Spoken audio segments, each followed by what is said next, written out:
రాష్ట్ర ప్రభుత్వం చేపడుతున్న కులగణనకు ప్రతి ఒక్కరూ సహకరించాలని, అప్పుడే బీసీల లెక్కలు తేల్తాయని, అప్పుడే మనం ఎంతో మన వాటా అంతా అడిగేందుకు అవకాశం ఉంటుందని బీసీ సమాజ్ ఆధ్వర్యంలో నిర్వహించిన బీసీ సదస్సుకు ముఖ్య అతిథిగా హాజరైన చిరంజీవులు ప్రసంగించారు. బీసీలు చైతన్యవంతం కావాలని, ఎన్నో ఏళ్లుగా రాజ్యాధికారానికి దూరంగా ఉన్నామని, ఇప్పుడు పరిస్థితులు బీసీ వాదానికి అనుకూలంగా ఉన్నాయని, ఐకమత్యంతో పోరాడి అధికారాన్ని సాధించుకోవాలని చిరంజీవులు అన్నారు. ఆర్థికంగా సామాజికంగా ఎదిగేందుకు రాజ్యాధికారమే దోహదపడుతుందన్నారు. ఈడబ్ల్యూఎస్ పేరుతోటి 4% లేని వాళ్ళు 10% రిజర్వేషన్ పొందుతున్నారని, ఎస్సీ ఎస్టీలకు వాళ్ల జనాభా ప్రకారం రిజర్వేషన్ ఇస్తున్నారని, కానీ బీసీలకు మాత్రం 27% అమలు చేస్తూ మోసం చేస్తున్నారన్నారు.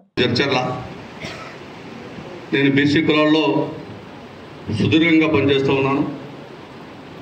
అదేవిధంగా నేను రజక సంఘం జాతీయకరణ బాధ్యత నిర్వహిస్తున్నాను.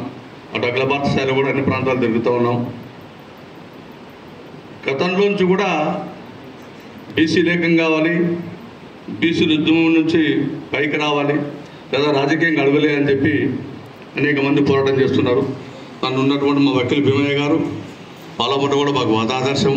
అదేవిధంగా కేరళ సూర్యరావు గారు, శాంతకుమార్ గారు బీజేపీ నాయకులు, అదేవిధంగా బెక్కమన్న గారు, అదేవిధంగా జిల్లా అధ్యక్షుడు శ్రీనివాస్ గారు ఉమ్మడి జిల్లా అధ్యక్షుడు, అందరికీ పేరు పేరున నమస్కారాలు, ధన్యవాదాలు.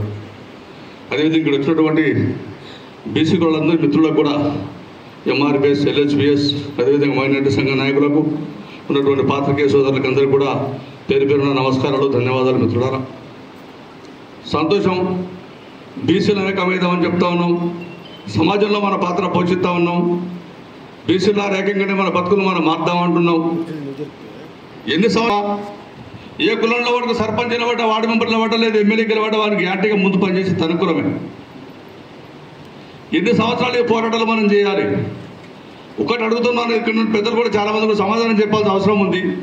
భారతదేశం ఏర్పడిన తర్వాత, రాజ్యాంగం ఏర్పడిన తర్వాత అప్పుడున్నటువంటి మహనీయులు ఎవరైతే ఉన్నారో బీసీలను చట్టసభలో పంపడానికి ఎందుకు నిరాకరించారో ఒక్కసారి విశ్లేషణ చేసుకోవాల్సిన అవసరం మనకుంది. రాజ్యాంగాన్ని పొందుపరిచిన అంశాల్లో బీసీల అంశం ఎక్కడుంది? అంబేద్కర్ మాసాడు, అన్ని రాశాడు, కానీ బీసీల వాటి ఎందుకు మర్చిపోయిండు?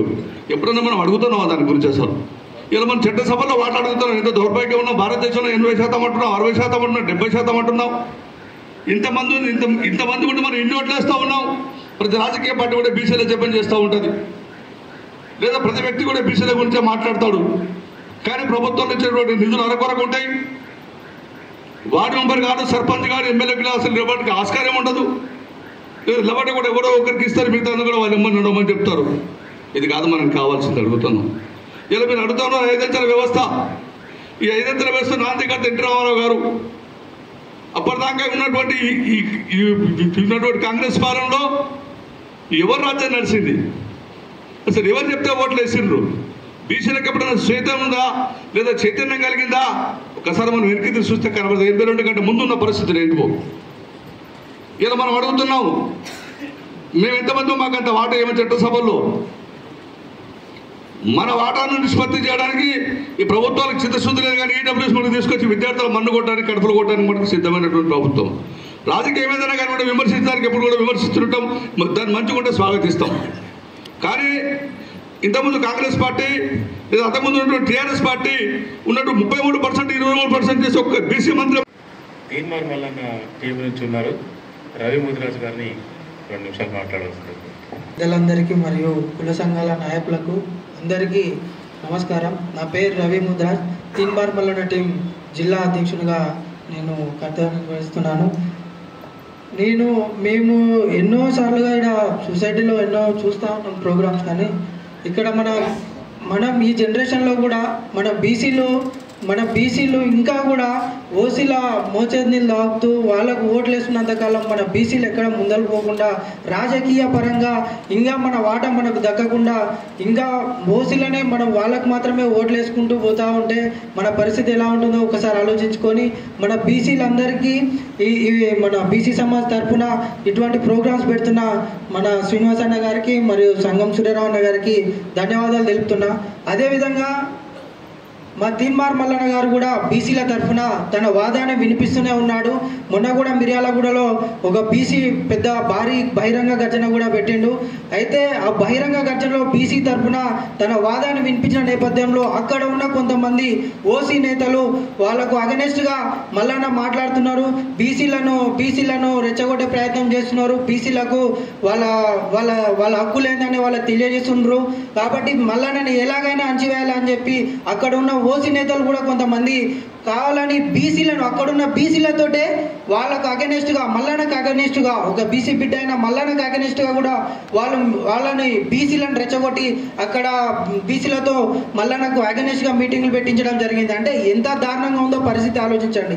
ఒక బీసీ బిడ్డ అయిన మల్లన్న మన బీసీల గురించి హక్కుల గురించి మాట్లాడితే తప్ప బీసీలు ఓసీలు అక్కడ ఉన్న ఓసీలు ఇదే లాస్ట్ మీరు కావాలని లాస్ట్ ఎమ్మెల్యే కావాలని చెప్పి చెప్పడం తప్ప ఎందుకు సంఖ్యాపరంగా అత్యధికంగా ఉన్న మన బీసీలు మనం ఓట్లు వేసుకోలేమా? అది మాట్లాడడంలో తప్పుందా? తీన్మార్ మల్లన్న మాట్లాడితే అక్కడున్న ఓసీ నేతలు బీసీలను రెచ్చగొట్టి వాళ్ళు మళ్ళా అది కూడా ఆలోచించి కొంచెం కూడా విచక్షణ లేకుండా అక్కడ వాళ్ళ మోచేదిల్లారే బీసీ నేతలు కూడా అక్కడ మల్లన్న గారికి అగెనెస్ట్గా మీటింగ్ పెడుతున్నట్టే ఎంత దారుణమైన సిచ్యువేషన్లో మన బీసీ నేతలు మనం ఉంటామో ఒకసారి ఆలోచించుకోండి. అదేవిధంగా ఇంకో విషయం ఏంటంటే మనం తెలంగాణ సాధించుకున్నది ఎందుకు? ఆంధ్రప్రదేశ్ నుంచి నీళ్లు నిధులు నియామకాల పెడుతూ మనము ఒక భారీ ఎత్తున ఉద్యమం చేసి తెలంగాణ సాధించుకున్నాం. తెలంగాణ సాధించుకున్నా కూడా ఆ తెలంగాణను దొల్లపానలో పెట్టేసినాం. వాళ్ళకే అధికారం ఇచ్చి వాళ్ళు 10 సంవత్సరాలు మన పైన ఎక్కి తొక్కిర్రు. అయినా కూడా అటువంటి ఉద్యమం అదేవిధంగా ఇప్పుడు కూడా మన బీసీలు కూడా అటువంటి మన నిధులు మన రాజకీయ వాటా కోసం కూడా మనం కొట్లాడి అదే ఉద్యమాన్ని మనం ఈ ముందు కూడా తీసుకుపోవాలని చెప్పి మా తీన్మార్ మల్లన్న టీం మా తీన్మార్ మల్లన్న గారు కూడా బీసీల తరఫున మేము మా వంతు కృషి పోరాడతామని చెప్పి మేము విజ్ఞప్తి చేస్తున్నాం.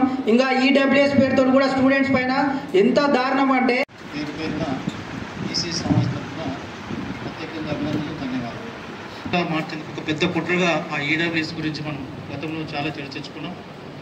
నిన్నగాక మొన్న వచ్చిన జీవో 29 చాలా మటుకు అందరూ అవేర్నెస్ అయినాం. దాంట్లో అంటే ఎంత ఇబ్బంది పడుతుంది మన బీసీ బిడ్డలు అనేది మాత్రం క్లియర్గా తెలుస్తుంది. అదేవిధంగా ఈరోజు ప్రధానంగా ప్రభుత్వం ఏదైతే కులగణన స్టార్ట్ చేసిందో దాంట్లో ప్రధానంగా మన కులానికి సంబంధించింది మెన్షన్ చేయాలంటే ప్రధానంగా ఇంతకుముందు చర్చించుకున్నాం. సబ్మిషన్ అండి మనకు ఈ సభకు అతిథిగా సార్ స్వాగతం సార్ బీసీ సమాజ్ తరఫున.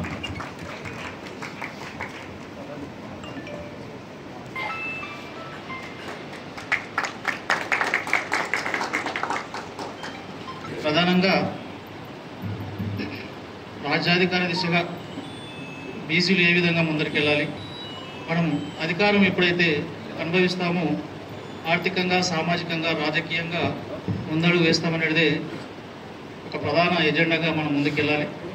ఇప్పుడు త్వరలో జరగబో స్థానిక సంస్థల ఎన్నికల్లో మనందరం బీసీ బిడ్డలందరూ కౌన్సిలర్ నుంచి జెడ్పీటీసీ వరకు ప్రతి స్థానాల్లో పోటీ చేయవలసిందే. అదేవిధంగా జనరల్ స్థానాల్లో కూడా ఈసారి బీసీ బిడ్డలు అందరూ పోటీ చేయాలి. ఎప్పుడైతే మనం గ్రామ స్థాయిలో బలంగా మన బీసీ బిడ్డలుండి మన వాదాన్ని బలంగా ఎప్పుడైతే వినిపిస్తామో అది రేపు దేశ స్థాయికి వెళ్ళేందుకు కూడా ఒక అవకాశం ఉంటుంది. కాబట్టి భవిష్యత్తులో జరగబో లోకల్ ఎన్నికలు స్థానిక సంస్థల్లో ప్రతి ఒక్క బీసీ బిడ్డలు పోటీ చేయవలసిందే. ఎక్కడ ఉన్నా కూడా మేము బీసీ సమాజ్ తరఫున ఉమ్మడి జిల్లా వ్యాప్తంగా బీసీలు ఎక్కడ పోటీ చేసినా వాళ్ళు వెన్నంటే ఉంటాం. మాకు పార్టీలు ముఖ్యం కాదు, వ్యక్తిగతంగా బీసీలు ఎక్కడ పోటీ చేసినా వాళ్లకు సంపూర్ణంగా మద్దతు తెలపడమే మా బీసీ సమాజ్ ప్రధాన ఎజెండాగా మనం గత అసెంబ్లీ ఎన్నికల్లో పార్లమెంట్ ఎన్నికల్లో కూడా చూసాం. మాకు పార్టీలు ముఖ్యం కాదు, వ్యక్తులు ముఖ్యం. బీసీ భావజాలాన్ని మేము నలుదిక్కులా వ్యాపింపజేయాలనే ప్రధాన ఉద్దేశంతో మా రాష్ట్ర అధ్యక్షుడు సంగం సూర్యరావు గారు ఏదైతే ఎజెండాతో ముందుకెళ్తున్నాడో దాదాపు 20 సంవత్సరాల నుంచి అనుకుంటా నల్ల షర్ట్ వేసుకొని నిరసన తెలుపుతూ ప్రతి మీటింగ్లో బ్లాక్ షర్ట్తో అటెండ్ అవుతాడు. అంటే సారు ప్రధాన ఉద్దేశం ఏంటంటే బీసీ రాజ్యాధికారం ఎప్పుడైతే చేపడతాడో ఆ రోజు ఆ నల్లంగి నుంచి విముక్తి తీసుకుంటానని శబ్దం చేసి ఈరోజు నల్ల షర్ట్తో అటెండ్ అవుతాడు సార్. దానికి ఒక బీసీ బిడ్డగా మేము గర్వపడుతున్నాం. అయితే ఏదైతే ఆ ప్రధాన ఉద్దేశంతో ఒక ఉద్దేశంతో స్థాపించిన ఈ బీసీ సమాజ్ అదే స్పిరిట్తో మేము ముందుకెళ్తున్నాం. భవిష్యత్తులో ఎక్కడ బీసీలకు అన్యాయం జరిగినా జిల్లా వ్యాప్తంగా బీసీ సమాజం ముందుంది. దానికి చాలా ఉదాహరణలుగా ఉన్నాయి. ఎవరికైనా కూడా మనం బీసీ భావజాల వ్యాప్తిని మొత్తం ఉమ్మడి జిల్లా వ్యాప్తంగా విస్తరించాలి. ఎక్కడ బీసీ బిడ్డలకు అన్యాయం జరిగినా మనందరం మూకుమ్మడిగా ఆ విషయంపై చర్చించి ఆ కుటుంబానికి కానీ వ్యక్తులకు కానీ న్యాయం జరిగే విధంగా మనందరం పోరాడాలి. ఎప్పుడైతే మనకి ఇటువంటి సంఘటన నుంచి అందరం ఎప్పుడైతే ఏకీకృతమై మన భావజాలను విస్తరిస్తామో అప్పుడే మన బీసీ సమాజం ముందుంటుంది. భవిష్యత్తులో అధికార దిశగా అడుగులు వేసేందుకు కూడా మనందరం ప్రధానంగా కంకణం కట్టుకోవాల్సిన పరిస్థితి ప్రస్తుతం దాపురించింది. అదేవిధంగా మొన్న రీసెంట్గా చూసిన జీవో 29లో మన బీసీ బిడ్డలు ఎంతమంది ఇబ్బంది పడరో మనందరం ప్రత్యక్షంగా చూసినాం. ఇటువంటి ఈ జీవోల నుంచి కానీ ఇటువంటి నుంచి విముక్తి కావాలంటే కావాల్సింది బీసీలకు అధికారమే, రాజ్యాధికారమే. కాబట్టి రేపు భవిష్యత్తులో ఏ ఎన్నికలు వచ్చినా బీసీలను గెలిపించుకునే బాధ్యత మనందరం తీసుకుందాం. బీసీ సమాజం ఎప్పటికీ వారు వెన్నంటే ఉంటుంది. మాకు పార్టీలు ముఖ్యం కాదు, మరోసారి చెప్తున్నాం, వ్యక్తులే ఇంపార్టెంట్. బీసీ భావజాలం ఉన్న వ్యక్తులే ఇంపార్టెంట్. బీసీలు ఏ పార్టీ నుంచి నిలబడ్డా వాళ్ళకి సంపూర్ణ మద్దతు తెలుపుతాం. వాళ్ళ గెలుపునకు మేము వెంబడి కృషి చేస్తాం. 2 నిమిషాలు మాట్లాడవలసిందిగా వేదికకు మళ్ళొకసారి పరిచయంగా ఇలాంటి కమ్యూనిటీలు ఉన్నాయని తెలియాలి ఈ సమాజానికి. నేను కాశీ కబడ్డీ వ్యవసాయం నుంచి వచ్చాను. పెద్దలు అన్నవారు చెప్పినట్టు కూడా మన అందరం ఏకం కావాలి. మన ఉపకులాలు మాది కూడా సంచార జాతుల నుంచి వచ్చిన కులమే. అలాంటి ఎన్నో కులాలు ఇంకా కొన్ని గుర్తింపు లేని కులాలు కూడా ఉన్నాయి. సో అన్నీ ఏకమయ్యి మనం బీసీలని ఐకమత్యం చేసి మనం రాజకీయంగా కానీ అన్ని విధాలుగా కానీ మనం బీసీలము ముందుండాలని కోరుకుంటున్నాం. Thank you. బహుజనులందరికీ వర్తిస్తుంది, ఏదో బీసీలకనే కాదు. మన వాటా మనము అన్న ఉద్దేశంతో ఇటువంటి కార్యక్రమాలు చేయడం జరుగుతుంది. కాబట్టి దీనికి బీసీలే కాకుండా మన మైనారిటీ సోదరులు కానివ్వండి, ఎస్సీ ఎస్టీ సోదరులు కానివ్వండి, మన సంఖ్యాబలంతో మన వాటా మనకు కావాలన్న ఉద్దేశంతో ఈ కార్యక్రమం చేయడం జరుగుతుంది. దాన్ని దృష్టిలో పెట్టుకునే మనం అందరం చర్చా వేదిక నిర్వహిద్దాం. మొదటగా మన ముందుగా మాట్లాడాలనుకున్న వాళ్ళు ఎవరు ఉంటే ముందుకు వచ్చి మాట్లాడినా సరే, లేదంటే మైక్ అక్కడనే ఏర్పాటు చేసే ప్రయత్నం చేద్దాం.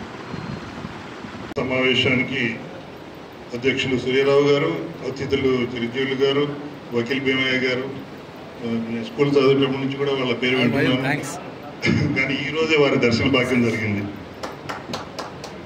వేదిక మీద ఉన్న మిగతా పెద్దలు, తర్వాత మిత్రులు శ్రీనివాస్ గారు. మీటింగ్లో నేను చాలామంది వక్తల మాటలు విన్నాను. చాలామంది ఆవేదన ఒకటే అనిపిస్తుంది, ఏంటంటే మనలో ఐకమత్యం లేదు అని. కరెక్టే. అయితే మనం స్వాతంత్రం తర్వాత, అంటే నా అభిప్రాయం, స్వాతంత్రం తర్వాత మనం ప్రజాస్వామ్య పద్ధతిలో మన దేశాన్ని నడపాలని మనమే అనుకున్నాం. కాబట్టి దాన్ని ఫాలో అవ్వాల్సిందే. అయితే ఏ గేమ్ రూల్స్ అయితే, ఏ గేమ్ని అయితే మనం ఒప్పుకున్నామో ఆ గేమ్ రూల్స్ మనం పాటించాల్సిందే. దురదృష్టవశాత్తు మనం ఆల్రెడీ బీసీలం అంటే వెనుకబడి తగిన వాళ్ళు. దేంట్లో వెనుకబడినాం? ఆర్థికంగా వెనుకబడిన వాళ్ళం. ముఖ్యంగా ఇప్పుడున్న రాజకీయంలో ఆర్థికానికి రాజకీయానికి చాలా గట్టి అవినాభావ సంబంధం ఉంది. కాబట్టి మనకు ఆ వెనుకబడి నుంచి బయటికి రావడానికే చాలా ముఖ్యమైన విషవలయం అది ఒకటి. రెండవది, వేరే వక్తలు కూడా చెప్పినట్టు మనకు బానిసత్వం మనస్తత్వం మొఘల్ నుంచి బ్రిటిష్ వాళ్ళ నుంచి నడుస్తూనే ఉంది. తర్వాత రాజకీయం మనకెందుకురా, అది రెడ్డిలు లేదా వెల్మలో డబ్బులు చూసుకుంటారు, మనకెందుకు చెప్పరు, మంచి పని చేసుకోవచ్చు కదా అని మన పెద్దవాళ్ళు కూడా అదే చెప్తారు. తర్వాత మనకు ఒక నానుడి కూడా ఉంది, ఇంగ్లీష్లో కూడా ఉంది, politics is the last resort of A pool అని ఉంది. అంటే ఏంటి? రాజకీయం అనేది మంచిది కాదు అనేది ఒకటి చెప్పారు ముందే, అదొకటి తప్పు. రాజకీయానికి మన శ్వాసకు సంబంధం ఉంది అనేది ముందు మన అక్కడి నుంచి అవగాహన మొదలు కావాలి మన వాళ్ళందరికీ. ఎట్లా మన శ్వాసకు సంబంధం ఉంది? మన ఇంటి ముందర బురద ఉంటే చెడ్డవాసన వస్తుంది. మున్సిపాలిటీ వాళ్ళు సరిగ్గా పనిచేస్తే ఆ చెడ్డవాసన ఉంటుంది. మున్సిపాలిటీ వాళ్ళు అవినీతి లేకుండా సరిగ్గా పనిచేయాలంటే మనం ఓటేసి మంచివాడిని ఎన్నుకోవాలి. అంటే రాజకీయమే కదా. లేదు, మన ఇంటి ముందర బురద ఉంది కాబట్టి ఇల్లు ఖాళీ చేసి వెళ్ళిపోతామా? పోలేము. కాబట్టి రాజకీయం అనేది మన day to day, minute to minute జీవితంతో సంబంధం ఉంది. మనదే రాజకీయం, మనం చేయాల్సిందే అనేది ముందు అందరికీ అవగాహన రావాలి. అది ముందు బీసీలో రావాలి. రెండవది మనకు బానిసత్వం మనస్తత్వం అనేది చాలా 100% కరెక్ట్ గౌడ్ గారు చెప్పేది ఇందాక. ఎందుకంటే మనం ముందు నుంచి అలా అలవాటు పడిపోయి ఉన్నాం. మనం ఎవడి మీద ఆధారపడి స్వతంత్రంగా బతుకుతున్నా సరే మనకు ఒక అలాంటి భావాన్ని వాళ్ళది ఇది వాళ్ళే వెళ్ళాలి వాళ్ళు మనం మన కింద ఉండాలనే ఒక భావనలో ఇంకా ఉన్నాం. కాబట్టి ఇది మారాలి. అంటే మన యొక్క దృక్పథం మారడానికి 1 రోజు 2 రోజులు 1 నెల 2 నెలలో కాదు. ఎందుకంటే మనం బీసీలం, ఆర్థికంగా బ్యాక్వర్డ్, ఎడ్యుకేషనల్లీ బ్యాక్వర్డ్, మిగతా అన్ని రంగాల్లో కూడా బ్యాక్వర్డ్. కాబట్టి ఈ ఎదుగుదలకి కొంచెం సమయం తప్పకుండా పడుతుంది. ఏ అక్రమం కూడా ఒక్కటే రోజు సక్రమం కాదు, హఠాత్తుగా దానికి సమయం పడుతుంది. 77 సంవత్సరాలకి ఈ స్టేజ్కి వచ్చాం మనం. 77 సంవత్సరాల తర్వాత బీసీ సమాజం ఇప్పుడు ఈ అవగాహనలో ఈ లెవెల్లో ఉంది. ఇంకా కొన్ని సంవత్సరాలు పడుతుంది. ఎంత తొందరపడాల్సిన అవసరం లేదు. కులగణన చేయగానే మనం బీసీలందరం ఒకటై మొత్తం సర్పంచులు మనమే గెలుస్తాం అనుకోవడం అపోహ. అంత తొందరగా కాదు, దానికి సమయం పడుతుంది. అయితే దీనికి మనం ఏం చేయాలి అనేది మనం ఆలోచించాలి. మామూలుగానే మనం క్రీడల్లో చూస్తాం కదా, జట్లు ఎలా ఉంటాయి. రాజకీయ క్షేత్రం కూడా అంతే, క్రీడలు లాంటిది. ఫుట్బాల్ జట్టు అనుకోండి, అందరు కలిసి నేను పాస్ ఇస్తే అతను గోల్ కొడతాడు పర్వాలేదు అనే భావన వచ్చినప్పుడే ఐకమత్యం వస్తుంది, లేకపోతే రాదు. నేనే గోల్ కొట్టాలి, బాల్ నాకే రావాలంటే ఇంకా అది అయ్యే పని కాదు. ఆ game fail, we last the game. So ఇది కూడా డెవలప్ కావాలా. ఇది కూడా డెవలప్ కావాలంటే చాలా అవగాహన కావాలి, ముందు టీం వర్క్ కావాలంటే. కాబట్టి దీనికి టైం పడుతుంది తప్పకుండా. చాలా మంది వక్తలు చెప్పినట్టు ఇప్పుడు ఫుట్బాల్ టీమే అనుకోండి, అవతల టీం వాడు అనుకుంటాడు వీడు ఒక్కడి కాళ్ళు కొడితే మనం గెలిచిపోతాం అనుకుంటాడు. ఎవడన్నా మంచి ప్లేయర్ తయారైతే వాడిని అటాక్ చేయడానికి, వాడిని ఎక్కువ కవర్ చేయడానికి ట్రై చేస్తాడు. మనం అది అర్థం చేసుకొని మిగతా వాడు రెడీ అయిపోయి వాడిని మీద డైవర్ట్ అయిపోయినా పర్లేదు, మనం గోల్ కొట్టేటట్టుగా మనం రెడీ కావాలి. అంటే దానికి మనం ఈ రాజకీయ క్షేత్రంలో చదరంగం ఆడితే తప్ప గెలవలేము. సో ఇది మేధో యుద్ధం. మామూలు ఫిజికల్గానే 4 డబ్బులు సంపాదిస్తే అయ్యే పని కాదు. 1-2 సంపాదించిన అయినరు కూడా చాలా మంది పార్టీల్లో బీసీలు ఉన్నారు, లీడర్లు అయినరు, మినిస్టర్లు కూడా కావచ్చు. కానీ బీసీ సమాజానికి ఉపయోగం జరగదు అప్పుడే, దానికి కొంత సమయం పడుతుంది. కాబట్టి మనకు ముఖ్యంగా దీర్ఘకాలిక ప్రణాళిక కావాలి. సార్ ఎవరో రాశారు, జూలూరు గౌరశంకర్ గారు కరెక్ట్గా రాశారు. మనలో ఐకమత్యం ఎట్లా వస్తుందంటే తరతరాలుగా మనం ఇలా పైకి వచ్చాం కాబట్టి దీనికి ఒకటే రోజు రిజల్ట్ వస్తుందని మనం నిరాశపడకూడదు. దానికి వేస్తూనే ఉండాలి. ఈరోజు మీటింగ్ అనుకోండి, ఇది ఒక ఇటుక, మొత్తం మన భవనానికి ఇది ఒక ఇటుక మాత్రమే. ఇంకా ఇలాంటి ఇటుకలు చాలా పడితే తప్ప భవనం పూర్తి కాదు. కాబట్టి మనకేమో దీర్ఘకాలిక ప్రణాళిక కావాలి. అలాంటి ఆలోచనలు ఉన్న నాయకత్వం రావాలి. నాయకత్వాన్ని చంపేయడానికి శత్రువులు ప్రయత్నం చేస్తూనే ఉంటారు, కానీ నాయకత్వం ఆగదు, వస్తుంది. రాజకీయ పార్టీలు ఈ కుటుంబ సర్వే మనం ఏదైతే కుల సర్వే చేస్తున్నామో దీనిపైన నేను ఒక 2 నిమిషాలు దీనిలో చెప్పినాక మళ్ళీ మీరు మాట్లాడతారు. ఎందుకంటే ఎప్పటికప్పుడు మనం మీ అనుమానాలు నివృత్తి చేయకపోతే అదే మీ మైండ్లో ఫిక్స్ అయిపోతుంది. ఇక్కడ ఇప్పుడు రాష్ట్ర ప్రభుత్వం చేస్తున్నటువంటి కుల సర్వే అంటే కుల సర్వే కాదు, అది 6 అంశాల మీద చేస్తుంది. 6 అంశాలు ఏంటి?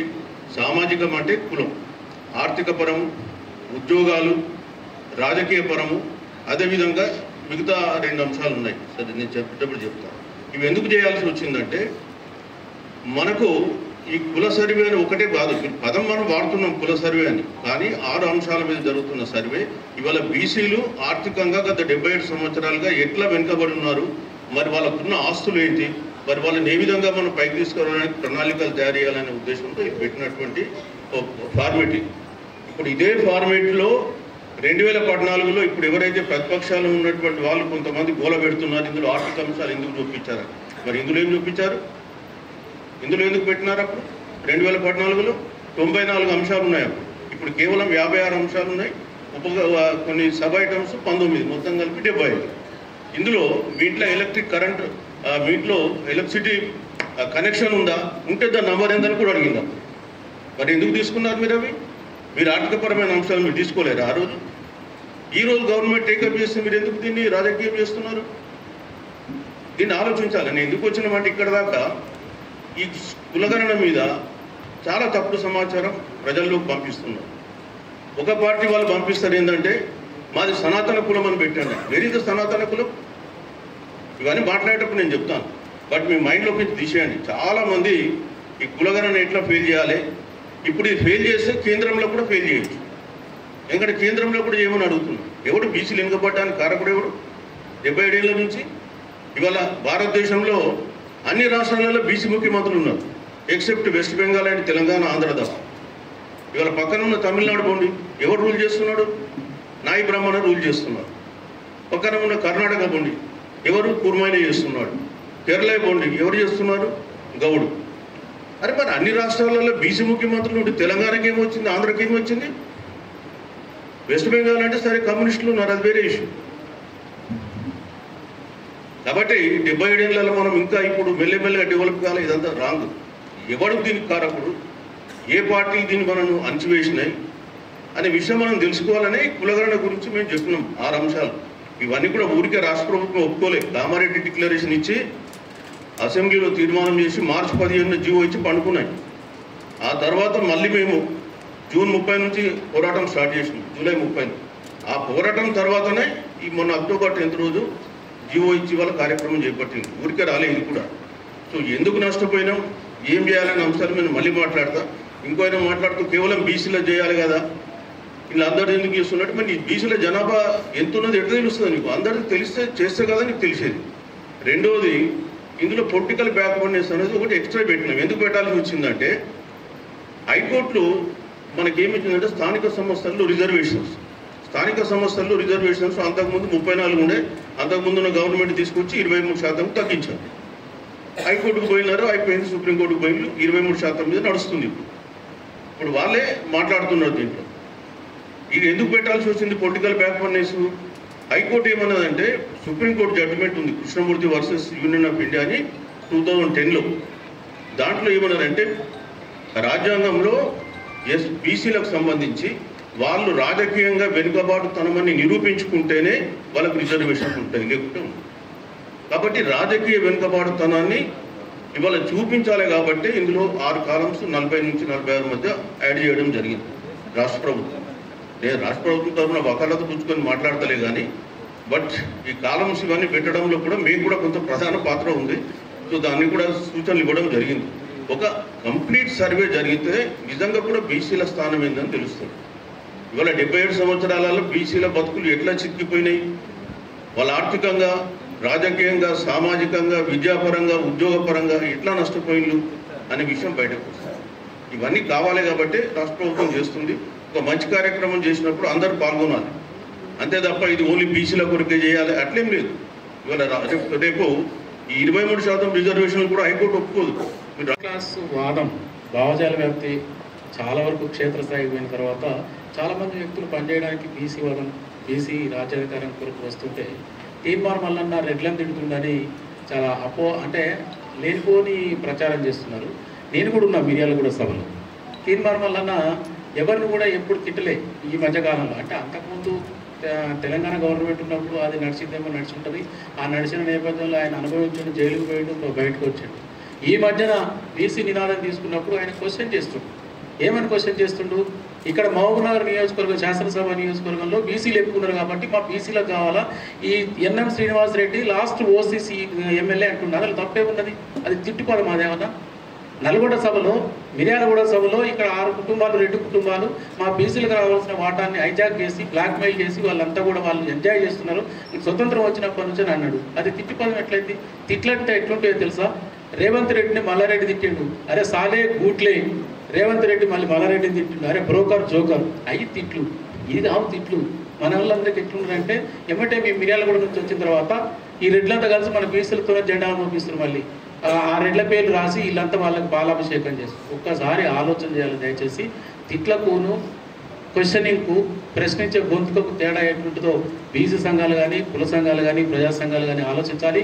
బ్యాక్వర్డ్ క్లాస్ కొరకు ఎవరన్నా గొంతెత్తితే వారిని ఎట్లా తొక్కాలని చూసి అగ్రకులాలని మనం ఆలోచన చేసి వారికి సరైన సమాధానం చెప్పకపోతే ఉన్న ఒక్క అవకాశం కూడా పోతుంది. ఇప్పుడు మంచిగా ఇందాక రమేష్ గౌడ్ గారు చెప్పినట్టు చాలామంది మిత్రులు చెప్తున్నారు, అవకాశం వచ్చింది, అన్ని వాదాలు పోయినాయి, బీసీ వాదమే ఉన్నది. ఈ బీసీ రాజ్యాధికారం తప్పనిసరిగా మనకి అవకాశం ఉన్నది కాబట్టి మహనీయుల ఆశీస్సులతోని ఎక్కడో పైన ఉన్నటువంటి మహాత్మా జ్యోతిరావు పూలే, కొండా లక్ష్మణబాబుని, జయశంకర్ గారు, వీళ్ళందరూ ఆశీస్సులు, పి శివశంకర్ సారు, వీళ్ళందరూ ఆశీస్సులతోని రేపు రాజ్యం రాబోతుంది, బీసీల రాజ్యం. దానికి తగ్గట్టుగా మనందరం కూడా డిఫెన్స్ చేయాల్సిన అవసరం ఉన్నదని చెప్తూ ఇప్పుడు మిత్రులు నాయి బ్రాహ్మణ సంఘం నుంచి ఇప్పుడు మన ముఖ్య అతిథులు గారు చిరంజీవి సార్ వస్తున్నారు, వారికి స్వాగతం. అట్లనే రవికుమార్ సర్దార్ సర్వాయి పాపన్న పిలుపునిచ్చిన ఈ గడ్డ పాలమూరు జిల్లా బహుజనుల కిల్లా అని చెప్పి, నవాబేట నవాబులది కాదురా ఇది బహుజనులదని చెప్పి గిరిగీసి పాలకులను గడగడ వణికించిన పండుగ సాయన్న వీళ్ళందరి అడుగుదాడుల్లో ముందుకు పోదామని చెప్పి ఈ కార్యక్రమంలో సమాలోచన చేయడానికి ఒక సదస్సు నిర్వహిస్తున్నందుకు నేను బీసీ సమాజ్ను మనసారా అభినందిస్తున్నాను. మిత్రులారా, 1860-70 ప్రాంతంలోనే పండుగ సాయన్న ఈ జిల్లాలో ఉన్న దొరలను భూస్వాములను గడగడ వణికించాడు. ఈ జిల్లాలో చాలామంది దొరలు రెడ్లు ఈ ఊర్లు విడిచిపెట్టి హైదరాబాద్ పోయి తలదాచుకున్నారు. ఆయన ప్రభుత్వానికి ప్రత్యామ్నాయంగా ఒక రాజ్యాన్ని నెలకొల్పాడు. సరే, అతని చరిత్ర నేను పండుగ సాయన్న నవల రూపంలో రాసినాను, పుస్తక రూపంలో కూడా రాసినాను. మీరు చదువుకుంటే తర్వాత తెలుస్తుంది. అట్లాంటి ఈ జిల్లాలో ఈరోజు మన పరిస్థితి ఏంటి? 14 మంది ఎమ్మెల్యేలు ఉన్న ఈ ఉమ్మడి జిల్లాలో కేవలం 2 ఎమ్మెల్యేలు, ఇద్దరు. ఎవరు? బీసీలు. గర్వపడదామా సిగ్గుపడదామా?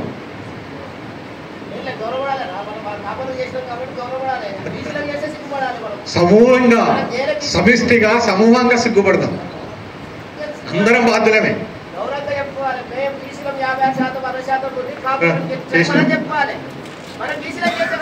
అందుకనే సమూహంగా సమిష్టిగా అన్నా, సమూహంగా సమిష్టిగా సిగ్గుపడదాం. ఈ పండుగ సాయన్న పుట్టిన ఈ జిల్లాలో పౌరుషం ఎక్కడ పోయింది? బీసీలు ఎందుకు పోయింది? ఈరోజు అన్నట్ల ఏమవుతుంది? కేవలం 3 పైసల వాళ్ళు మొత్తం రాజ్యాన్ని తీసుకుంటున్నాం. దానికి మనం సప్పట్లు కొడుతున్నాం. గట్టిగా సప్పట్లు కొట్టాలంటే గట్టిగా ఈలను కొట్టి మరి సప్పట్లు కొడుతున్నాం. రాజ్యాన్ని బంగారు పల్లెల్లో పెట్టి అప్పగిస్తున్నాం. వాళ్ళది ఎట్లుందంటే, మాది మాకే కావాలి, మీది కూడా మాకే కావాలి. మాది మాకే కావాలి, మీది కూడా మాకే కావాలి అనే ఒక పచ్చి నిర్లజ్జగా సిగ్గుమాలిన స్వార్థం ఈరోజు రాజ్యం వెళ్తుంది. దానికి మన బీసీలం అన్ని పార్టీలలో, ఇంతకుముందు మన గోపాల్ గారా పెద్ద మనిషి గోపాల్ గారు చెప్పింది, అన్ని పార్టీలల్లో బీసీల జెండాలు మోసి మోసి భుజాల కాయలు కాస్తున్నాయి. రాజ్యం మాత్రం వాళ్ళు వెళ్తున్నారు. మనం దేనికోసం పుట్టినామంటే జెండాలు మోయనికి పుట్టినాం. దయచేసి మనం ఆలోచన ఇప్పటికైనా మించిపోయింది లేదు. 10,000 మైళ్ళైనా సరే ఒక 10 అడుగులతోనే ప్రారంభమవుతుంది. వేద్దాం అడుగులు, తప్పకుండా గమ్యం చేరుకుంటాం. ఇల్లు ఒక ఇల్లు కావాలంటే పిల్ల కలిస్తేనే ఇల్లు అవుతుంది. చుక్క చుక్క కడిస్తేనే ఒక సముద్రం అవుతుంది, నది అవుతుంది. అట్లా బీసీల అందరం కూడా ఒక్కటైతే తప్పకుండా అనుకున్నది సాధించుకోవచ్చు. ఏం అవసరం లేదు, మన ఓటు మనం వేసుకుంటే సార్. బీసీలకు పుట్టే బిడ్డలుగా, బహుజనులకు పుట్టిన బిడ్డలుగా మన ఓటు పరాయానికి ఇవ్వబోతు సార్. పరాయానికి పట్టం కట్టడానికి మనం మన ఓటును అమ్ముకుంటున్నాం. ఎన్నికలు వస్తే చాలు, నేను చూస్తున్నా 2018 ఎలక్షన్లో ఈ కాన్స్టిట్యూన్సీ ఇన్ఛార్జ్ నేను ఒక బీసీ బిడ్డకు. ఎట్లంటే బీసీ నాయకులు, కుల సంఘాల నాయకులు ఎట్లా తయారంటే ఆ పూట ఖర్చులు ఎంత సార్. ఓటు ఎక్కడ పోతున్నాం, ఎక్కడ వేస్తున్నాం, ఎందుకు వేస్తున్నాం అనే ఆలోచన కంటే ఆ పూట అన్న నా వెనుక ఇంతమంది ఉన్నారు, నేను పలానా సంఘానికి నాయకుడిని, ప్రెసిడెంట్, సెక్రటరీ. గద్దరు మన ఎన్నికల్లో పాడిండు, బానిసలారా రెండిరా, ఈ బానిస బతుకులు ఎన్ని రోజులు, అడుక్క తింటే కడుపు నిండదు, గుద్ది గుంజుకుందాం అని పాట పాడాడు. అందరం గుద్ది గుద్ది గుద్ది గుద్ది రేవంత్ రెడ్డికి అధికారం ఇచ్చింది. గుద్ది మీరు గుంజుకోవడం అంటే వానికిస్తే ఇదేం చైతన్యం అన్నా? ఇప్పటికైనా మించిపోయింది లేదు.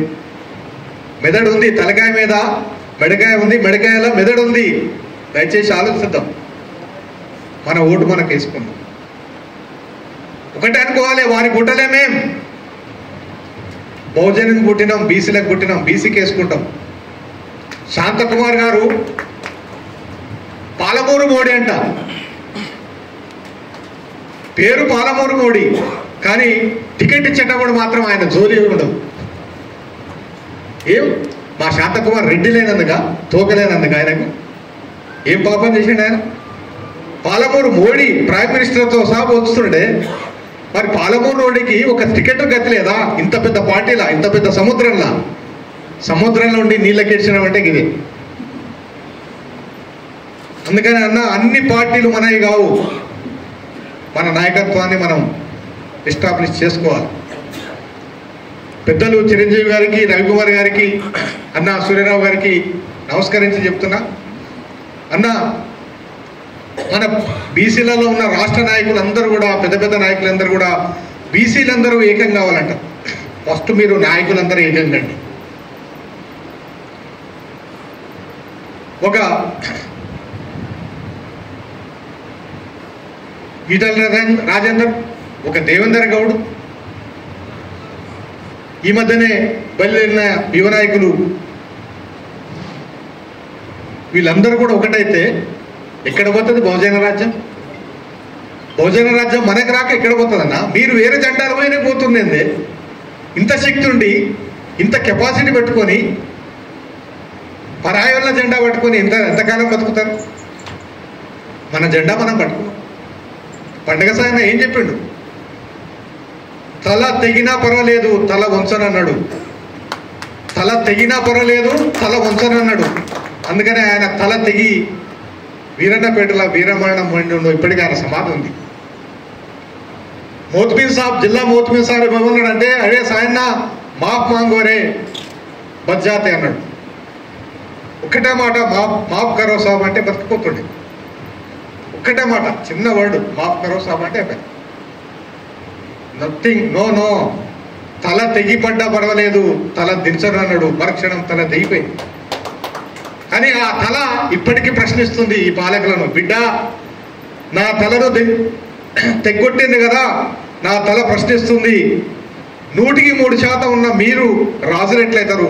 90% ఉన్నాం మేము, మీ బానిసలు ఎట్లా విధం? మా రాజ్యం మాకు కావాలని ఇప్పటికి కూడా తల ప్రశ్నిస్తూనే ఉంది. వీరన్నపేట్ల ఆయన సమాజ సాక్షిగా ఇప్పటికీ ప్రశ్నిస్తూనే ఉంది. దాన్ని మనం అర్థం చేసుకోవాలి. ఏం లేదన్నా, ఎక్కడ పోయినా ఈ చర్చ జరగాలి. హోటల్లో ఉన్నా, ఒక పెళ్లిలో ఉన్నా, ఒక ఫంక్షన్లో ఉన్నా అని బీసీలో ఏడ కూర్చున్నా నలుగురం నాలుగు కుర్చీలు వేసుకొని ఈ చర్చ చేసుకోవాలి. మనం ఎంతమంది ఉన్నాం, మన ఓట్లు ఎక్కడ పోతున్నాయి, మన ఓటు మనకు వేసుకోవడానికి అడ్డంకి ఏంటి, ఇబ్బంది ఏంటి? ఇప్పటికి కూడా పెద్ద పెద్ద మేధావులు ఉన్న మా భారత శిక్షణ ఉంది, మామూలు వకీళ్ళ సంఘం. బీసీలు చెల్లా చెదరైపోతారు. ఎలక్షన్ వచ్చిందాడే వాళ్ళు మాత్రం ఒక్కరు నిలబడతారు, వన్ సైడ్ వేసుకుంటారు. వాళ్ళు ఏమంటారు, మళ్ళా కులాలు వద్దు, మతాలు వద్దు అంటారు. మళ్ళా మరి నీ ఓటు నువ్వు ఎట్లా వేసుకుంటున్నావు? పెద్ద పెద్ద న్యాయవాది కదా, మేధావి కదా, అంత కులగజ్జి ఎందుకన్నా మీకు? కులగజ్జి లేదు మనకు. మనం ఒక బ్రాడమైనతో పోతున్నాం, వాళ్ళు కులగజ్జితోనే పోతున్నాం. మనం ఈ సమాజం అంతా మనదే అనే పద్ధతితోనే పోతున్నాం. కానీ బీసీ సమాజమే మనది. దూడాకు దున్న నేర్పి, ఆవుకు పాలు ఇవ్వ నేర్పి, మొత్తం ఉత్పత్తికి మూల పురుషులమైన ఈ బీసీ సమాజం ఇప్పుడు మాకు బడ్జెట్లో కొంచెం సీట్ పెంచండి, మాకు ఒక 4 సీట్లు ఇవ్వండి, మాకు కొంచెం రిజర్వేషన్ వేయండి అని అడక్కతినే బతుకుకు, అడక్కతినే పరిస్థితికి ఎందుకు వచ్చినాం? మన ఓటు మనం వేసుకుంటే మనమే వారికి రిజర్వేషన్ ఇస్తాం కదా. ఏం రోగం? ఇప్పటికైనా ఆయా పార్టీలో ఉన్న బీసీలారా దయచేసి మేల్కొండి. ఎవరు కూడా 100